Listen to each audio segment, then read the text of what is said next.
Hello my fellow T-Bags, Sinrick77 coming at y'all today. I have a knife review video for y'all today. But first, I have something from my homeboy, Iceman7157. Bro, I'm sorry that you're having a little bit of difficulty about your contest.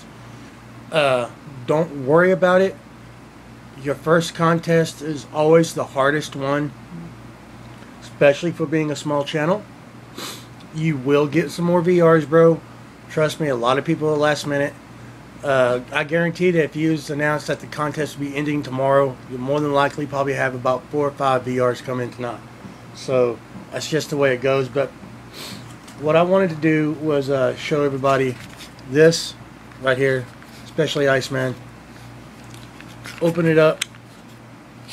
And bro, as soon as I get done making this video, I actually already have the box downstairs with your address on it, postage paid, all that ready to go. I just got to put this in there and drop it in the mailbox. But here I go. This is going to be part of first place prize for Iceman's contest. This is the solid stainless steel edition CRKT Drifter. Brand new, lockup still awesomely early for a brand new knife. For such a small knife, to be honest with you. As y'all can see, there's absolutely, positively not a single blemish on this blade. Not a one. It's an awesome little blade. It's a cool little blade. It has an extremely sharp edge on it right now.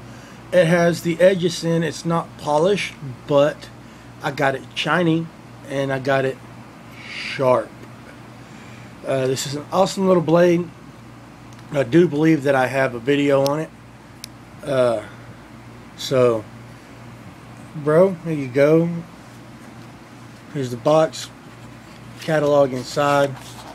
So that's that. Now let's get on to the review. So today's knife is actually becoming one of my favorite little flippers. It's an awesome little knife, and to be perfectly honest, I am so glad I have this knife. Today's knife is, bam, the Kershaw compound, y'all. Now this is the compound that I got from Superfly Fat Guy 859 in a trade with him. I traded him my Buck Vantage for this. I am happy for the trade. I really love this knife. It does sport the edge of sin quite nicely. I also had to do a little bit of a polish job on the blade. Gotta love it. But let's go ahead and get started on some specs. Overall, you have 8 1/8 inches. You have a 3.5 inch blade length with a 4 5/8 inch handle. Cutting edge is 3.5 inches. Weight is 3.8 inches. Handle material is glass-filled nylon. Blade material is SCR13 MOV, and it does have stainless steel liners. It is a liner lock. Let's see, what else? Extras on this one. Well, you have the speed safe opening mechanism. You have a flipper and a pocket clip, and that is it. Thing's just sick, y'all. You have no idea. Edge retention. Well, factory edge was nice. It was really nice. Well, I'm calling it the factory edge. The edge that it had on when Superfly sent it to me was nice. It was a good cutter, good slicer. I stropped it a little bit and got it to my standards to being a little bit sharper than factory sharp after I got it. But you know, and with a factory edge, after some light use, you strop it and you get that hair popping edge, or you know, a good you know, shaving edge. But I actually put the edge ascend on this one, so now the edge retention on this knife is just phenomenal. I put a slight recurve right there, and I don't know how I keep doing that, but it's actually kind of cool. This one's just so slight you can barely see it, but it actually gives me a nice little thing to cut rope and stuff with right there, so I can just pop it in and pop, no problem. So yeah, the edge retention is awesome on this. Edge retention for 8CR13 MOV is awesome anyways, especially if you know how to sit there and sharpen it and strop it and all that good jazz.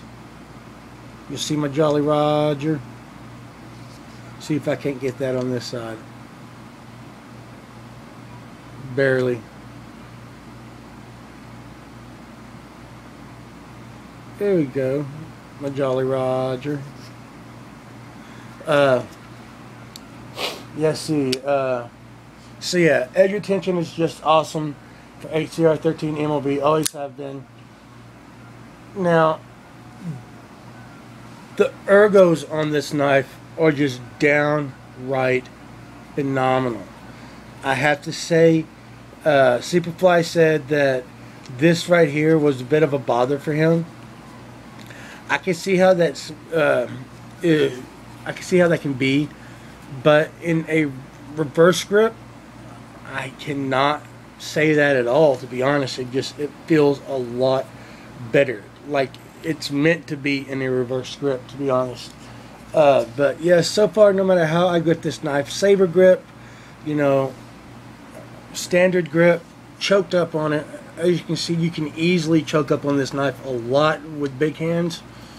Smaller hands, I'm sure it's probably going to be down here for your choke up point, because you really don't want to go past your flipper that turns into the integral guard, so to speak. But you can really get a good choke on it. You really do have nice thumb placement no matter how you hold this knife. Even like this, if you notice, your thumb just wraps around that tip, and it's just awesome. And speaking of tips, I would like to show you the tip of this blade, because this one is done nice. As you can see, there's a slight swedge on the top of the spine there that comes down. Not a lot of reinforcement in the tip, but it is an excellent piercer, y'all, and I do mean excellent. Not as good as a Persian or something else, but I honestly trust this tip better than I would on like a Persian or any other blade. This, for EDC, this blade is awesome. You know, comes in just under 4 ounces. People would complain about that. I am not. The lock's a little late on it. Do not care. It's probably at a good 55-60%. Don't care about that, because the lock is still solid, does not move. So why sit there and be a lock Nazi? I'm not going to be. The pocket clip on it is actually very nice. It's a smaller pocket clip compared to some of the others that Kershaw likes to put out. Like example, my shallot. You see how long that clip is compared to that one. And even check it out. Even in the same value series, you have the Asset, a Persian style blade, and look at the pocket clip on it. That is your standard Kershaw pocket clip, because that same style pocket clip actually comes on the Kershaw Blackout. See, so I really like this pocket clip. I dig the funky shape. I dig the fact that it is tip up or tip down carry. I just wish they get the picture and do it left and right, because not all of us are righties, Kershaw. Bastards. Sorry, I didn't mean that. I love Kershaw. I just wish they would get, you know, the right head on. If the cryo can be forward position, the rest of them can be forward position. Alright, so I'm going to go ahead and put these up real quick, because this should be the next video to come out, y'all. and I'll go over that. Uh, but yeah, ergonomics on this knife are just downright phenomenal. For those of y'all who do not have it, suggest you go get one. They still range anywhere from the $20 to $27 range online, which, in my opinion, this is worth every bit of that $27, which, y'all, guess what? That classifies it in my budget folder series. And that's actually the second Kershaw in that series, in my budget series. So, yes. Now, that's really all I can think of. It's an awesome knife for those of y'all who do not have one. Pretty please go out and get one. Alright? You will not, and I do mean you will not be disappointed other than the finish of the blade. It comes bead blast, which Kershaw needs to get a clue and realize that HCR13 MOV and bead blast finishes do not mix. Period. They do not. For starters, a bead blast finish on any blade only welcomes rust. That's all it does. Because bead blast, what it does, it makes little divots or craters, microscopic in size, on your blade. Okay, and what that does, it acts like peaks and valleys of a mountain range, which everybody knows that with an uneven surface like that, it has the capability to sit there and catch microscopic amounts of water. Now, when water sticks in one spot, it likes to accumulate more water there. So pretty soon, you'll notice small rust spots on your blade. Now, you could possibly take a rusty rags or something like that and clean them off and polish them up. Or you could do what I did and sit there and take your knife apart and sand the blade down smooth, and it is completely smooth. It's like glass. It don't look like it, but this knife is completely smooth. I got what I like to call a worn mirror finish to it, which means you can see reflections. You see my fingers? Yeah, right there. And right there, you see? You can see reflections in it, but it's not a clear reflection. And that's the only complaint I have about this knife, was the bead blast finish. The knife actually came apart very easily. Went apart very easily. I'm going to let y'all know right now, if you're ever going to take apart a knife with a speed safe on it, and it's a sandwich construction like this, and as you can see, basically you can put it like this. You got your scales or your bread, your liners or your vegetables, and of course your blades, your meat. So meat goes in the middle of the sandwich. Now, on a speed safe, you want to make sure that your blade is open, so that way the speed safe doesn't have any pressure built up on it, because if it does, it'll actually kick the scale open, which could cause you to actually damage the speed safe mechanism by either kinking or twisting it in a wrong direction. So if you take them apart, make sure the blade's open and the speed safe doesn't have any pressure built up on it. And that's it, y'all. That's all I can truly say about this knife. It's not a bad knife.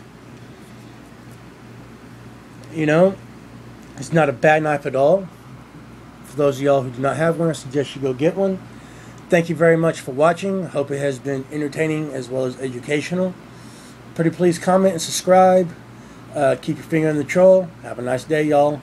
And Iceman, I'm leaving right now to go put this in the mail. I'll at y'all later. Bye.